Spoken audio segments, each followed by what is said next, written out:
তার বন্ধু নরেন্দ্র মোদীকে অমিত শাহ বলবে যে হুজুর, বলবে গুরু কাজটা ভুল হয়ে গেছে। এরাও পাঞ্জাবিদের মতন এক হয়ে গেছে একদম। ভেবেছিলাম এরা তো ওই ফুরফুরা আলাদিস এই ওই এই করে মরছে, আর ওই কিছু বিস্কুট ছিটালে এদের ভোট পাওয়া যায়, এরা মনে হয় জাগবে না। কিন্তু জানে না, ঠিক আছে, মুসলমান সমাজ নবাবের ছেড়ে যাওয়া বংশধর, নবাব মেজাজি রে ভাই। একটু কি নিয়েছিস নে। অনেকে বলছে এই যে এখনই বলছে যে এরা মুখে বলছে হিন্দু মুসলমান ভাই ভাই, তাদেরকে বলছি ডাক্তার ডেকে নিয়ে এসো, হৃদয়টা কাটো, বুকটা চিরে দাও, কলিজাটা বার করে দেখো, হিন্দু মুসলমানের কোনো ব্যাপার নেই আমাদের মাঝে। আমরা হিন্দুদেরকে হৃদয়ে জায়গা দিই, সবাইকে আমরা প্রথমে হৃদয়ে জায়গা দিই। আর হৃদয়ে থেকে কেউ যদি মনে করে মাথায় উঠবো আর মাথায় উঠে নাচবো, তাহলে আল্লাহর কসম এক ঝাঁকিতে সমুদ্রের গভীর তলে ফেলে দেবো ইনশাআল্লাহ। হৃদয় পর্যন্ত আছিস ঠিক আছে, কলিজাতে আছিস ঠিক আছে, মাথায় উঠে কেউ যদি নাচানাচি করে, নিঃসন্দেহে নবাবের ছেড়ে যাওয়া বংশধর, মানসিকতাটা নবাব রাজাদের মতো আছে। কিন্তু তার সাথে মনে রাখতে হবে মুসলিম সম্প্রদায়ের মানুষ বাঘের বাচ্চা বাঘ, চিতাবাঘ, ছোট বাঘ, মাঝারি বাঘ, বুড়ো বাঘ, জোয়ান বাঘ, কত রকমের বাঘ আছে জানেই না। অনেকে বলছে আপনি মনে হয় এখানে উস্কানি দিতে এসছেন, মুসলমানরাকে উস্কানি দিতে এসছেন, এই জানেই না। আসসালামু আলাইকুম। এখনই তো ব্যাটারি শেষ। যখন আসছি তখন দেখছি যে এই থানার পুলিশেরা বকচা বকচি নিয়ে চলে যাচ্ছে, ধর আরো। কিন্তু আমাদের যে এখনো শেষ নয়, এটা এই থানার পুলিশ হয়তো বুঝতে পারেনি। চল হয়ে গেছে, চল চলে যাচ্ছে, সব পোটলা পোটলি নিয়ে ফিরছে, আর আমি ওদিক দিয়ে গাড়ি নিয়ে আসছি। যাই হোক, এই আন্দোলন চলবে। আমি মোফাক্কেরুল ইসলাম, একজন হাইকোর্টের উকিল। আমি এখানে কেন ভাষণ দিতে এসছি? আমার বাপের কবর বাঁচাতে হবে ওই জন্য নাকি? না, এই এলাকার ওই যে টোটো চালাচ্ছিল, টোটোটা এমনভাবে আনলো, আর অটোটা মনে হচ্ছে হেলিকপ্টার চালাচ্ছে। ওই হেলিকপ্টার চালানো জয়নালকে বলছি, রে জয়নাল, এই তোর বাপের কবর বাঁচাতে এসছি রে। এই এলাকার চপ বেচছে, চপ, আমিনুল, ওর বাপের কবর বাঁচাতে এসছি। আমার আল্লাহ যা ক্ষমতা দিয়েছে, আমি যদি মনে করি আমার আব্বাজান মারা গেছেন এবং হাইকোর্ট থেকে পারমিশন নিয়ে, সুপ্রিম কোর্ট থেকে পারমিশন নিয়ে, আমার যে নেটওয়ার্ক আছে, যে ক্ষমতা আছে, সবগুলোকে কাজে লাগিয়ে ধর্মতলার বুকে আমার আব্বাকে কবরস্থ করতে পারবো ইনশাআল্লাহ। এই এলাকার জয়নাল, এই এলাকার মফিজুল, তুই পারবি না, ওই জন্য এসছি। আয়, দোকান বন্ধ কর, অটো চালানো বন্ধ কর।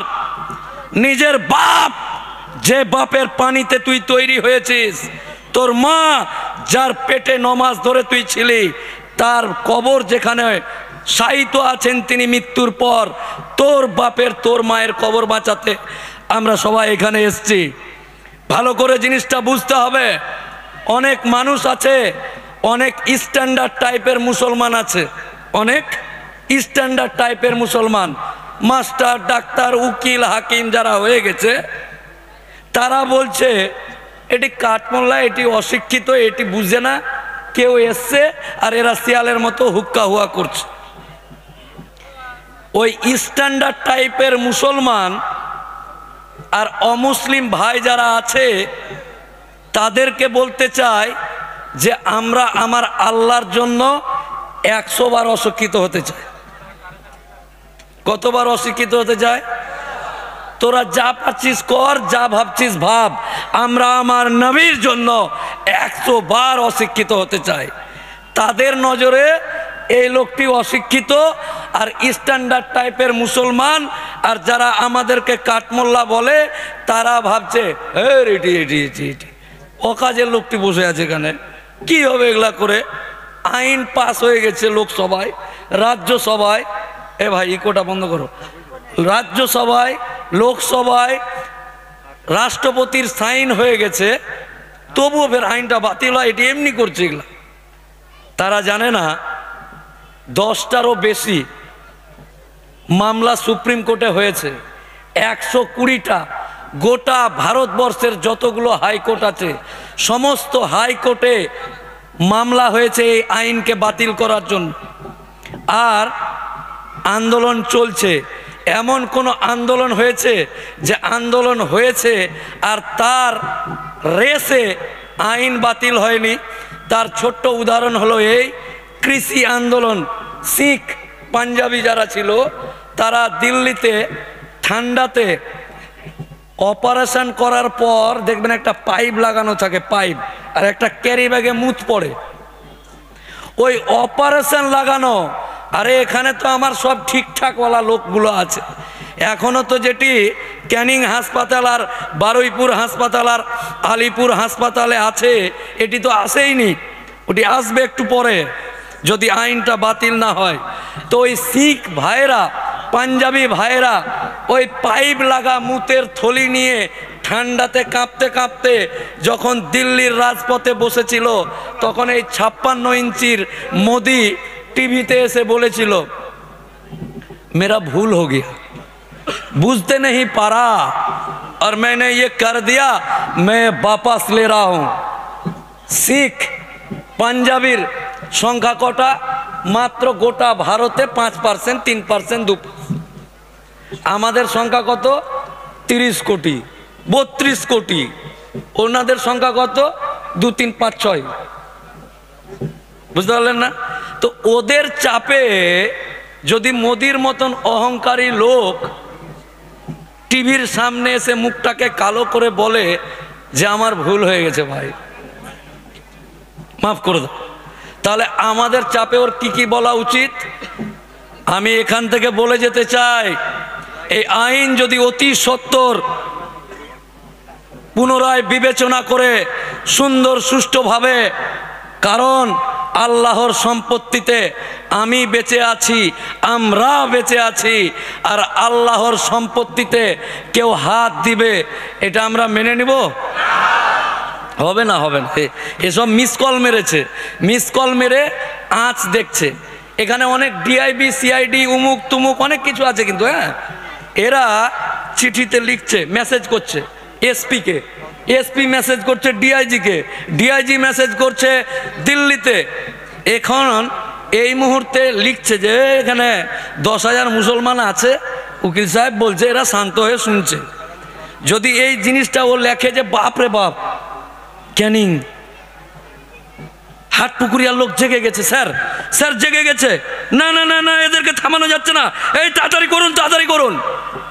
এটা যদি এখানকার ডিআইবি আইবি যারা আছে এসপি কে লেখে দক্ষিণ 24 পরগনার, ওই এসপি লিখবে ডিআইজিকে, ডিআইজি লিখবে অমিত শাহের দপ্তরকে, অমিত শাহের দপ্তর অমিত শাহকে বলবে আপনি কি জানেন আপনি কোথায় ভাষণ দিচ্ছেন? আরে ওইদিকে খেপে গেছে দক্ষিণ 24 পরগনার লোক। ওরে বাপরে, অমিত শাহ যখন দেখবে যে হাটপুকুরিয়ার লোক, দক্ষিণ 24 পরগনার লোক, ক্যানিংয়ের লোক জেগে গেছে, তখন তাড়াতাড়ি করে, কেন এটা অমিত শাহ কিন্তু বলবে পুলিশটাকে যে এটা কি সামলানো যাবে না, না ওরা কিরা খেয়ে নিয়েছে, মানবেই না এরা, না এরা কিরা খেয়ে নিয়েছে, উঠবো না, নড়বো না, চড়বো না, বাপ মায়ের কবর টবর কাউকে কিছু দিবও না, মানবও না। এটা যদি খবর যায়, তখন তার বন্ধু নরেন্দ্র মোদীকে অমিত শাহ বলবে যে হুজুর, বলবে গুরু কাজটা ভুল হয়ে গেছে। এরাও পাঞ্জাবিদের মতন এক হয়ে গেছে একদম।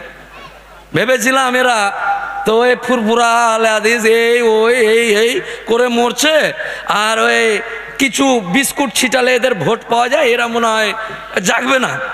কিন্তু জানে না, ঠিক আছে মুসলমান সমাজ নবাবের ছেড়ে যাওয়া বংশধর, নবাব মেজাজি রে ভাই, এক একটু কি নিয়েছিস নে।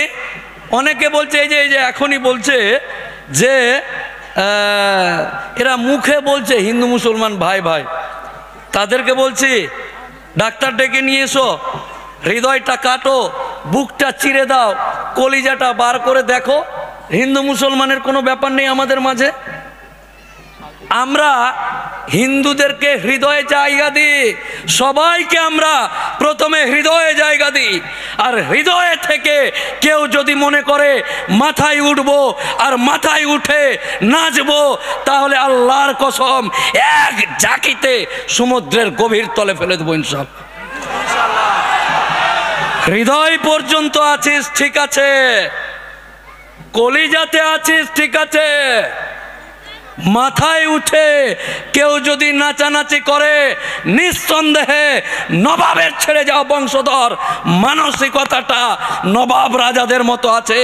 কিন্তু তার সাথে মনে রাখতে হবে মুসলিম সম্প্রদায়ের মানুষ বাঘের বাচ্চা বাঘ, চিতাবাঘ, ছোট বাঘ, মাঝারি বাঘ, বুড়ো বাঘ, জোয়ান বাঘ, কত রকমের বাঘ আছে জানেই না। অনেকে বলছে আপনি মনে হয় এখানে উস্কানি দিতে এসছেন, মুসলমানদেরকে উস্কানি দিতে এসছেন। এই জানেই না মুসলমানদেরকে উস্কানি দিতে হয়। মুসলমানরা এমনি রক্ত টকবক করে থাকে। আমাদের মতো লোককে, এই মৌলভী সাহেবদের মতো লোককে, এই সংগঠনের লোককে টকবক করে ফুটন্ত রক্তগুলোকে ধরে রাখতে হচ্ছে।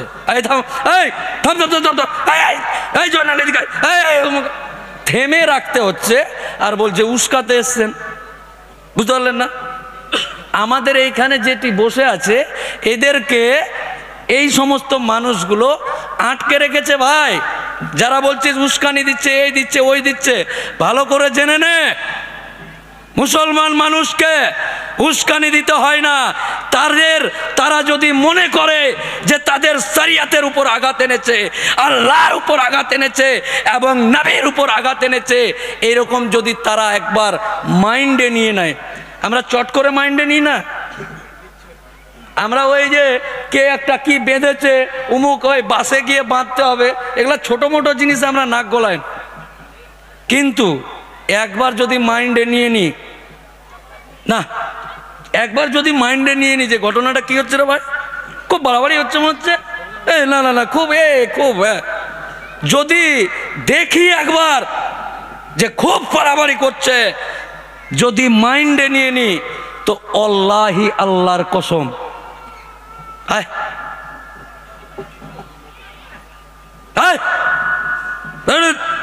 দেখা যাবে। তো আমরা এগুলো বলি না। আমাদের আইনজীবী সাহেব আপনাদেরকে বলল যে সবাইকে সংযত নিয়ে মিটিং করতে হবে, এই করতে হবে, ওই করতে হবে।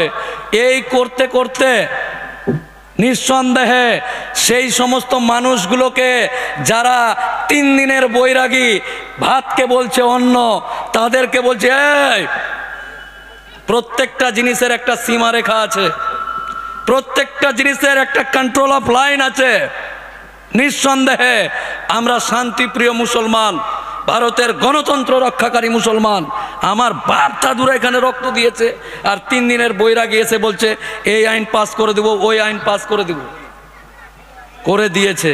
আমাদের ধৈর্যের সীমা যেন কেউ না নেয়, কারণ ধৈর্যহারা মানুষ। অনেকে বলছে যে আরে এইসব সুন্দরবনের বাঘ, এদের লেজটাতে যদি কেউ পা দিতে চায় উল্টে যাবে না ব্যাপার স্যাপার। তাই এই ঘুমন্ত বাঘগুলোকে কেউ যেন না জাগায়। আইনের বিরোধিতা করছি, বিলের বিরোধিতা করছি, নিঃসন্দেহে সরকার এবং প্রশাসনের মাধ্যম দিয়ে খবর যাচ্ছে। এই খবরের ভিত্তিতেই যেন এই আইন বাতিলের জায়গা উঠে, প্রশ্ন উঠে।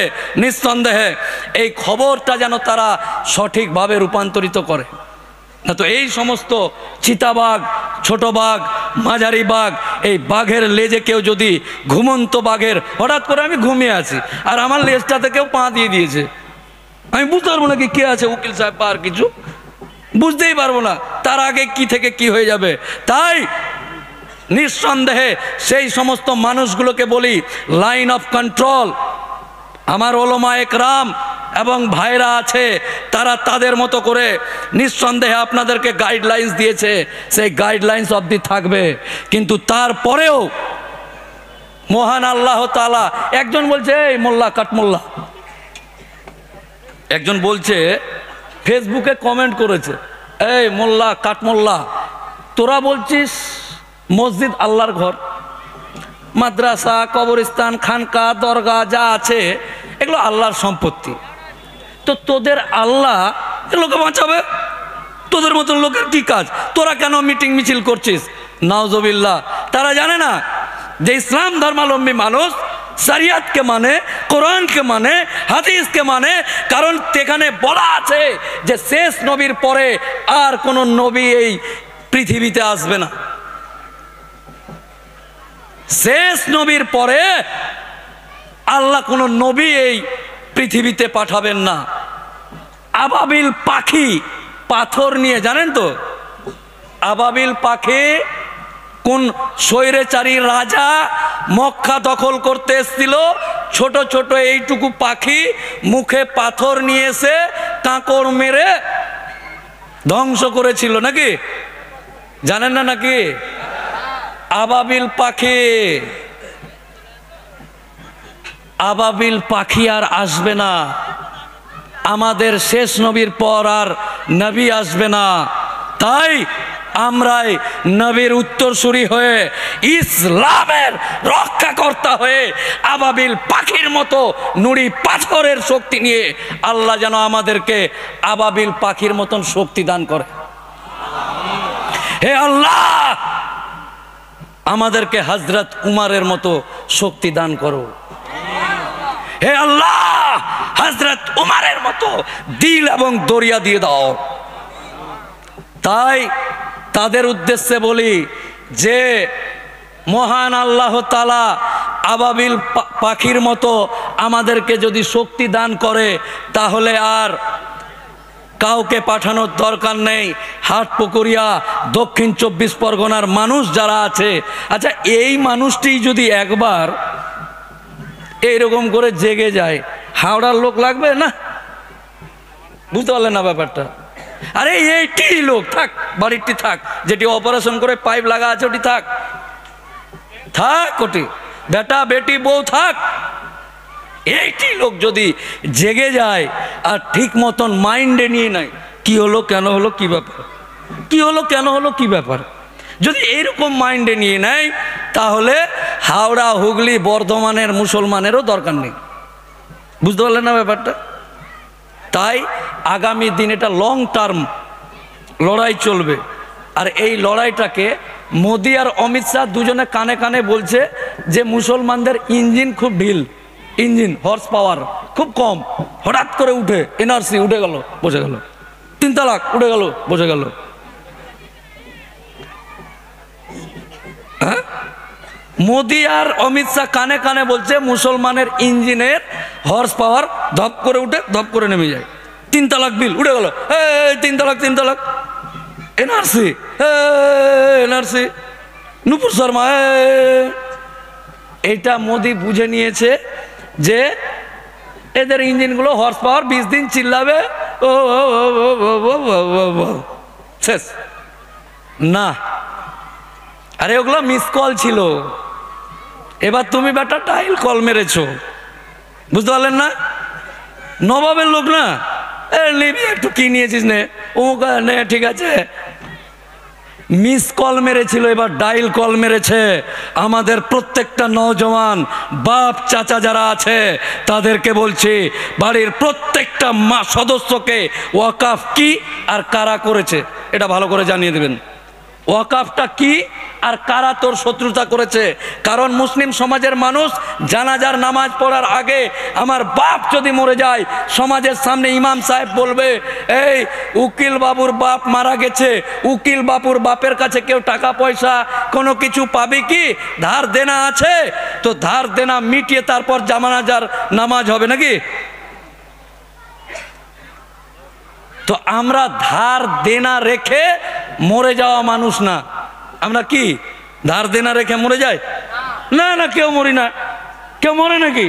ধার দেনা না, আমার ধার আছে 500 টাকা পাবে, তাও আমাকে কবর দিয়ে দিয়েছে।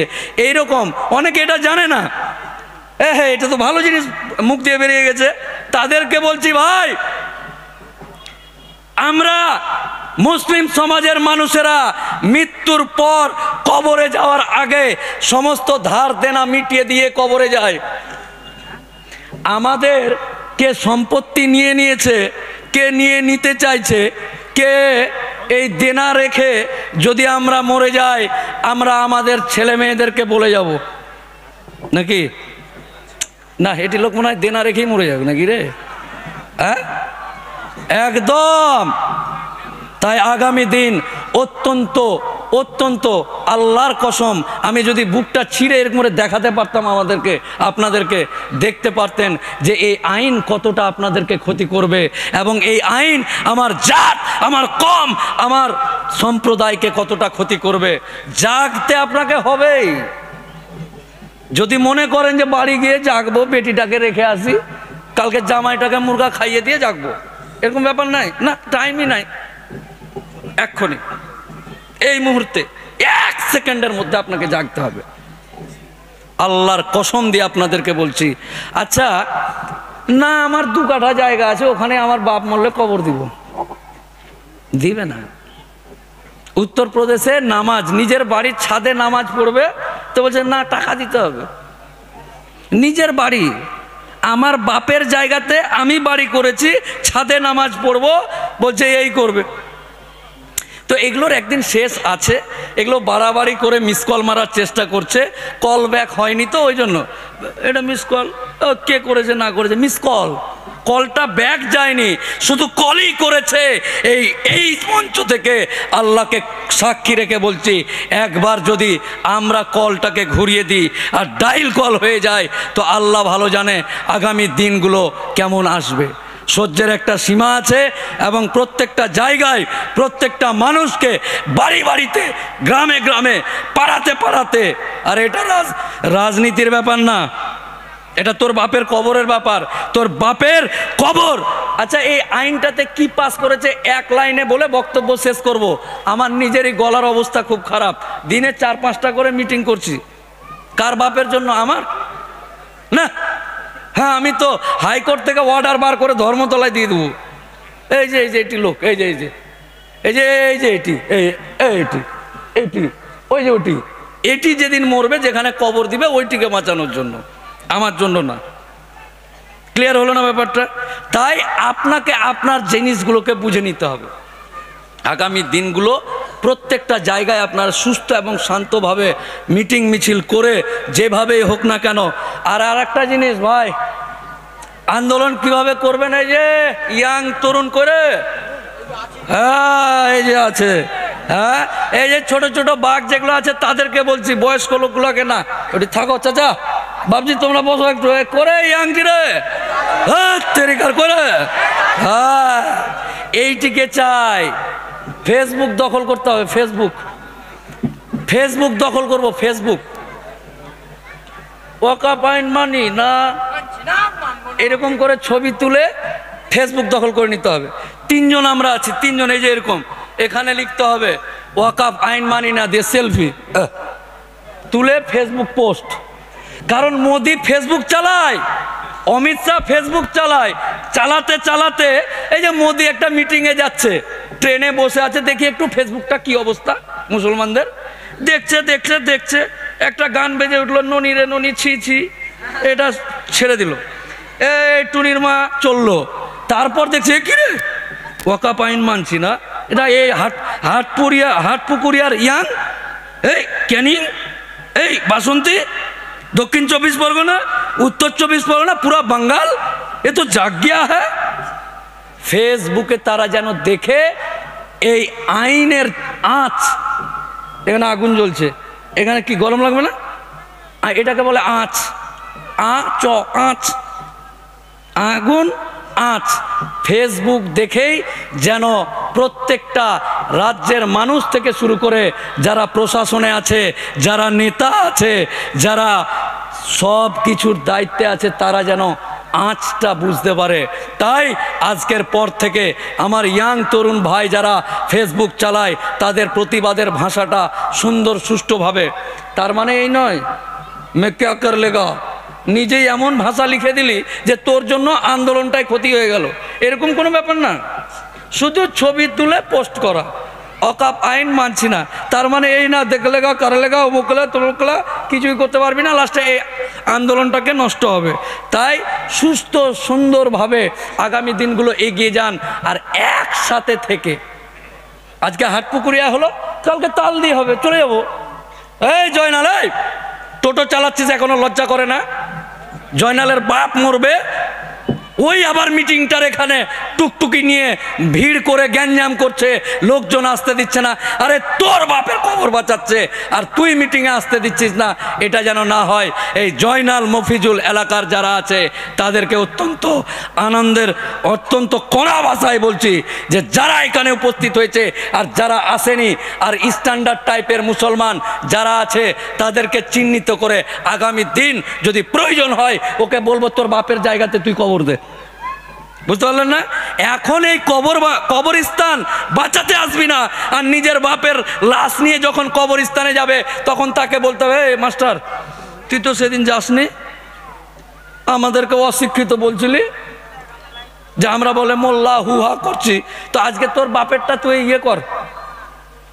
ওই মোদির ওইদিকে কোথায় আছে কবরস্থান, ওইদিকে দিয়ে দে, যা এখানে দিস না। একটা লোক একটা জায়গা যেন 1 ইঞ্চি জায়গা ছাড়া যাবেন ইনশাআল্লাহ। কাহিনী বক্তব্য অনেক আছে, হৃদয়টা বললাম যে রাত্রে গিয়ে, আচ্ছা আপনার বাপের কবরে কেউ এসে টোটো চালাবে, ভুটভুটি চালাবে, পানের পিঠ ফেলবে, আর আপনি বেঁচে আছেন, এটা কেমন উল্টা পুল্টা হিসাব হয়ে গেল না? উল্টা পুল্টা হিসাব হয়ে গেল। আচ্ছা অনেক আইনের ব্যাপারে শুনে নিয়েছেন যে কি কি পরিবর্তন করতে চাইছে, একটা জিনিস বলে শেষ করছি। এই এলাকায় যে কবরস্থানটা আছে ওই কবরস্থানটাতে বৃষ্টির দিনে কবর থেকে পানি উঠে।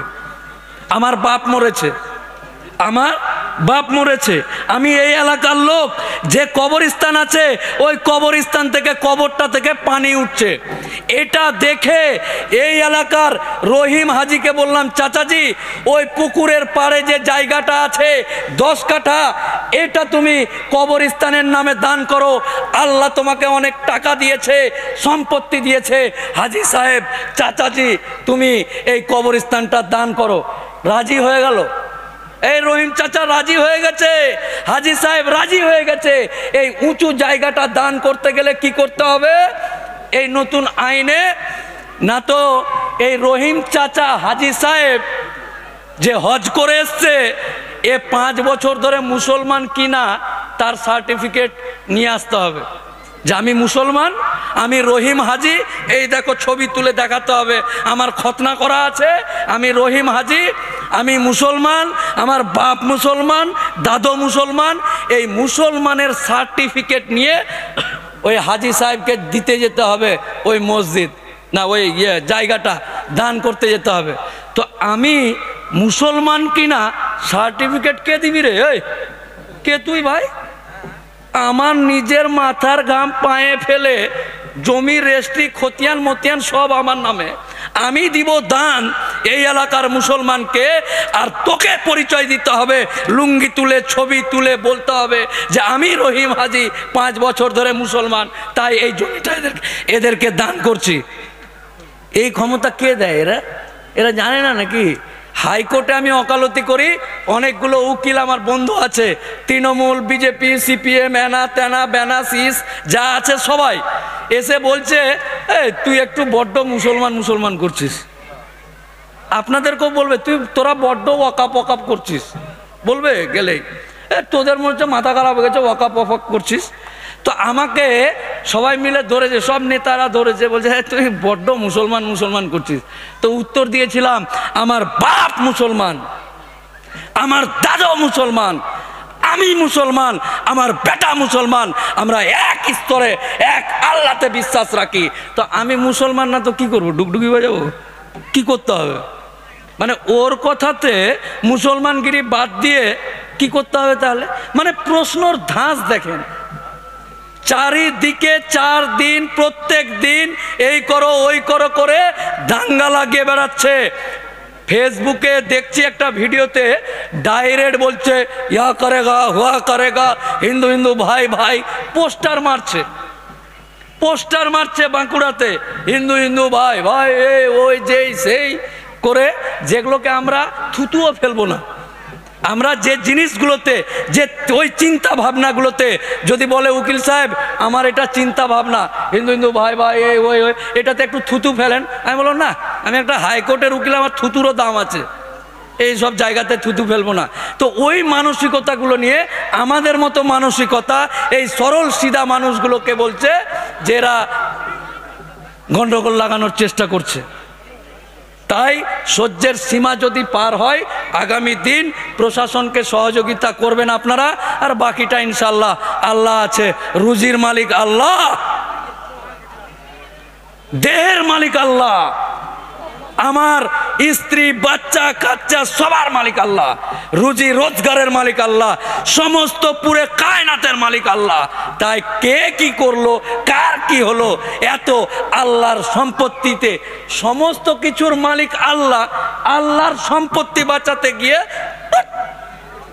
বুঝবে আল্লাহ, চলে গেলাম, বউ বাচ্চা আছে আল্লাহ বুঝবে, আল্লাহ তাদেরকে কিভাবে খাওয়াবে। আচ্ছা, আল্লাহ কত বড় রুজির মালিক যে যারা সমুদ্রের নিচে আছে তাদেরকেও আহার দেয়, আর যারা এই যে কিছুদিন আগে চাঁদ থেকে ফিরে আসলো সুনিতা উইলিয়ামস, জানেন নাকি? এটা কিন্তু অনেক নেতা আছে উচ্চারণ করতে পারেনি, টিভিতে দেখেছি, আমরা তো পারি রে, আয় দেখে যা, পারলাম, পারছি। তো ওই চাঁদে যখন গেছিল ওই মহিলাটাকেও আল্লাহ খাবার জুগিয়েছে। তো আমি যদি নাই, আল্লাহর জমি বাঁচাতে, সম্পত্তি বাঁচাতে আমি নাই, আপনারা শুনলেন যে উকিল সাহেব নাই, আপনাদেরকে খাবার দিতে যেতে হবে না, আল্লাহ বুঝে নেবে যে কাকে দিয়ে দেওয়া হবে, কাকে দিয়ে খাওয়াবে, আল্লাহর ব্যাপার। তাই আগামী দিন খুব শক্তভাবে, এটাই শেষ, কোনো কাহিনী চলবে না, কোনো রকমের কাহিনী শুনবো না, চলবে না, এটাই শেষ কামড়। এই কামড়েই যেন বুঝতে পারে এবং বলে যে গুরু ভুল হয়ে গেছে। পারবেন এটা করতে? না না না না না না না, এরকম হাত উঠিয়ে দিয়ে ওইদিকে খৈনি কচলাতে কচলাতে, ভালোই বলছিল উকিল সাহেব, ওইটা উকিলও ভালো বলছে, এটাও ভালো বলছে, দিয়ে ছাড়, শেষ না। এই বিষয়টাকে গুরুত্ব দিয়ে করতে হবে একদম। আল্লাহি, আল্লাহর কসম, দেখেন আপনাদের সামনে আমি কাঁদতে পারবো না, কাঁদলে বলবেন যে উকিলটা কাঁদছে এসে, রাত্রে ঘুম হয় না। আপনি তো সারাদিনে 300 টাকা ইনকাম করেন, কিভাবে কটা প্যাসেঞ্জার এলো আর কি হলো এটা নিয়েই ব্যস্ত। আমাদেরকে আল্লাহ অর্থ দিয়েছে, টাকা দিয়েছে, সম্মান দিয়েছে, রুজি রোজগার দিয়েছে। আমরা যখন আমার স্ত্রীর পাশে রাত্রে 12টার সময় এসি চালিয়ে দিয়ে ঘুমাই, আল্লাহর কসম আপনাদের চেহারাগুলো মনে রেখে আমাদের ঘুম আসে না। হে আল্লাহ, আমি ভালো আছি, আমার পরিবার ভালো আছে, আমাকে তুমি ক্ষমতা দিয়েছো, কিন্তু এই ক্ষমতা দেওয়ার পরে তোমার অন্যান্য বান্দারা যেই দিন সেই দিন যদি আক্ষেপ করে বলে, হে আল্লাহ, কিয়ামতের দিন যে উকিল সাহেবকে আপনি টাকা দিয়েছিলেন, সম্মান দিয়েছিলেন, অর্থ দিয়েছিলেন, আমরা তার এলাকার মানুষ, তার রাজ্যের মানুষ, উকিল সাহেব আমাদের জন্য কিচ্ছু করেনি, সেই দিন কিন্তু আল্লাহর সামনে আমি লজ্জিত হব। আল্লাহর কসম আপনাদের জন্য ঘুম আসে না। তাই প্রত্যেকটা মানুষকে বলছি, হৃদয় থেকে বলছি, কলিজাটা ছিঁড়ে দেখাতে পারলে দেখাতাম যে প্রত্যেকটা মানুষের জন্য, প্রত্যেকটা ভাইয়ের জন্য রাত্রেবেলা ঘুম আসে না, যে হে আল্লাহ, এরাকে কে বুঝাবে যে দেশে কি চলছে। একবার বুঝেই শেষ, একবার করেই শেষ, একটা মিটিংয়ে এসেই শেষ, গরম লাগছে চলে যায়, চা খাওয়ার টাইম হয়ে গেছে, বিড়ি খাওয়ার টাইম হয়ে গেছে, উঠে যায়, এই তো হাজিরা দিয়ে দিলাম। এটা হাজিরা দেওয়ার মামলা নয়, গেলাম হাজিরা দিলাম চলে আসলাম নয়। 1 কাঠা, 1 আল, 1 ফুট যদি আপনার জমি নিয়ে নেয়, 34 বছর ধরে মামলা করছেন, 36 বছর ধরে মামলা করছেন, উকিল বাবুকে গিয়ে টাকা দিচ্ছেন, এটা তো আল্লাহর সম্পত্তি, আপনার 1 ফুটের জন্য আপনার 34 বছর ধরে আপনার বাপ কেস করতে করতে মরে গেছে, তাহলে আপনাকে আল্লাহর সম্পত্তির জন্য কত কি করা উচিত আপনি ভাবেন মনে? আপনাদের সকলকেই শান্ত ভেবে, শান্ত মানে এই নয় যে কেউ আপনাকে ইয়ে করছে আর আপনি বলেন না চুম্মা, অত ব্যাপার নেই। ঠিকভাবে চলতে হবে, আন্দোলন করতে হবে, কে কি করছে দেখতে হবে, যদি কিছু এরকম হয় তো হতে হবে, দেখতে হবে ব্যাপারগুলো যে কোথায় কি হচ্ছে, কেন হচ্ছে, কি ব্যাপার। তাই সবাই চোখ নাক মুখ কান খুলে দিয়ে দিলে হাত দিয়ে একবার ভাববেন যে বক্তব্যগুলো দিলাম, আপনাদের কাছে যে আবেদনগুলো রাখলাম, এই আবেদনগুলো। আর একটা ছোট্ট কথা, হিন্দুদের উপর আমাদের কিন্তু ব্যাপার নেই।